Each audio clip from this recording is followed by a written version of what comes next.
বন্দুকের নলি সকল ক্ষমতার উৎস। চীনা কমিউনিস্ট নেতা মাও সেতুং এর বিখ্যাত এই উক্তি দেরিতে হলেও অনুধাবন করতে শুরু করেছে শি জিনপিং। পরাশক্তি যুক্তরাষ্ট্রের সমকক্ষ হয়ে উঠতে জোর দিচ্ছে অস্ত্র বাজারের দখল নেওয়ার। যেই ভাবনা সেই কাজ, নীরবে বিশাল এক অস্ত্র নেটওয়ার্ক গড়ে তুলেছে বেইজিং। পশ্চিমাদের কঠিন শর্তের বিপরীতে শর্তহীনভাবে অস্ত্র রপ্তানি শুরু করেছে চীন, যা আকৃষ্ট করছে আফ্রিকা, এশিয়া ও লাতিন আমেরিকার মতো উন্নয়নশীল দেশগুলোকে।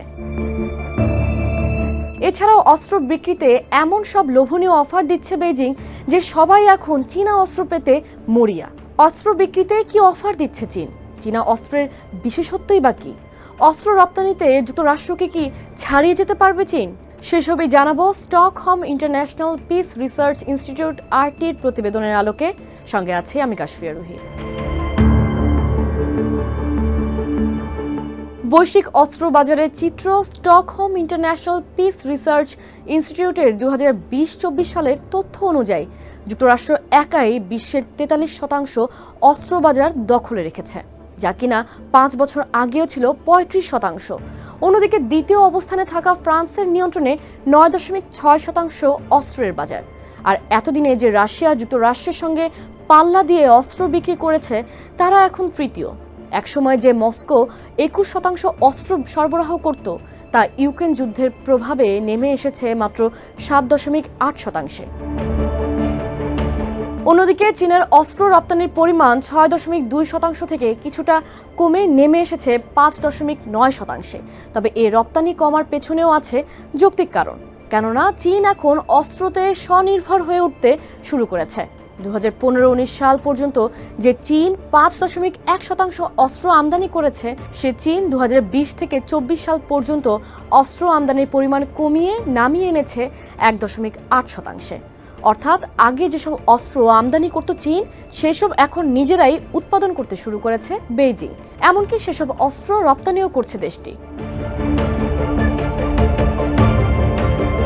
গত 5 বছরে 44টি দেশের কাছে অস্ত্র বিক্রি করেছে চীন, যার মধ্যে প্রায় 2/3 পাকিস্তানের কাছে। আর এসব অস্ত্রের মধ্যে রয়েছে JF-17 যুদ্ধবিমান এবং type 054A/P frigate, submarine, drone এবং উন্নত বিমান প্রতিরক্ষা ব্যবস্থা। এর মধ্যে 2024 সালেই বেইজিংয়ের কাছ থেকে 81% অস্ত্র আমদানি করেছে পাকিস্তান। শুধু কি তাই, চীনের সঙ্গে যৌথভাবে যুদ্ধবিমানও তৈরি করছে ইসলামাবাদ। এমনকি প্রশিক্ষণ এবং সামরিক কৌশল পর্যন্ত ভাগাভাগি করছে দুই দেশ। পাকিস্তান ছাড়াও সম্প্রতি ইউরোপের দেশ সার্বিয়া চীনের ড্রোন ও এয়ার ডিফেন্স সিস্টেম কিনছে। থাইল্যান্ড কিনছে ট্যাঙ্ক ও যুদ্ধ জাহাজ। আর বাংলাদেশ ও মিয়ানমার নিজেদের সামরিক সক্ষমতা বাড়াতে চীন থেকে প্রশিক্ষণ বিমান, ছোট অস্ত্র ও সাঁজোয়া যান কিনছে। নাইজেরিয়া ও আলজেরিয়া কিনছে ট্যাঙ্ক, ক্ষেপণাস্ত্র ও ড্রোন। আর মধ্যপ্রাচ্যের দেশ ইরান, ওমান, সৌদি আরব কিনছে ড্রোন ও ক্ষেপণাস্ত্র। আর লাতিন আমেরিকার দেশ ভেনেজুয়েলা, বলিভিয়া সামরিক যান ও হালকা অস্ত্র কিনছে চীন থেকে।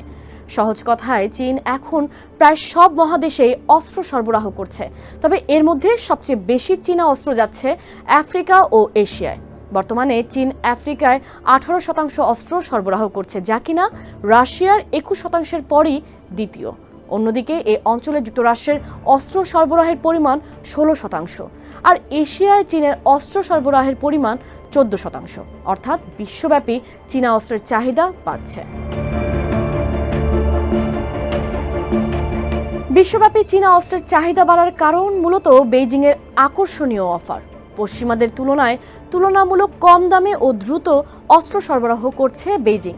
এছাড়া অস্ত্র কেনার সময় ক্রেতা দেশকে যুক্তরাষ্ট্র বা ইউরোপের মতো রাজনৈতিক শর্ত জুড়ে দিচ্ছে না বেইজিং, বরং যৌথভাবে উৎপাদনে যেতেও আগ্রহ দেখাচ্ছে চীন। এরই মধ্যে পাকিস্তান ও সৌদিতে যৌথভাবে বিমান ও ড্রোন তৈরিও শুরু করেছে দেশটি। তাছাড়া সব ধরনের যুদ্ধাস্ত্রই এখন পাওয়া যাচ্ছে চীনের কাছে। তাছাড়া স্থানীয়ভাবে কেউ অস্ত্র তৈরি করতে চাইলেও প্রযুক্তি হস্তান্তরের মাধ্যমে তাদের সুযোগ করে দিচ্ছে বেইজিং। সহজ শর্ত ও আকর্ষণীয় অফারে চীন অস্ত্র বিক্রি করলেও কিছু সীমাবদ্ধতাও আছে তাদের, কেননা 1979 সালের পর বড় কোনো যুদ্ধে অংশ নেয়নি চীন। ফলে রণাঙ্গনে তাদের অস্ত্রের বাস্তব কার্যকারিতা নিয়ে প্রশ্ন রয়েছে। তাছাড়া ন্যাটো দেশগুলো ইচ্ছাকৃতভাবে চীনা অস্ত্রকে তাদের সিস্টেমের সঙ্গে অসামঞ্জস্যপূর্ণ করে রেখেছে।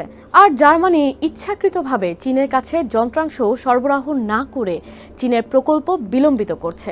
এর বাইরেও চীনা অস্ত্রের মান, রক্ষণাবেক্ষণ ও খুচরা যন্ত্রাংশ নিয়ে অভিযোগ আছে অনেক দেশের। তাছাড়া পশ্চিমাদের রাজনৈতিক হস্তক্ষেপ তো আছেই। চীনের কাছ থেকে অস্ত্র কিনতে প্রায়শই বাধা হয়ে দাঁড়াচ্ছে পশ্চিমা জোট।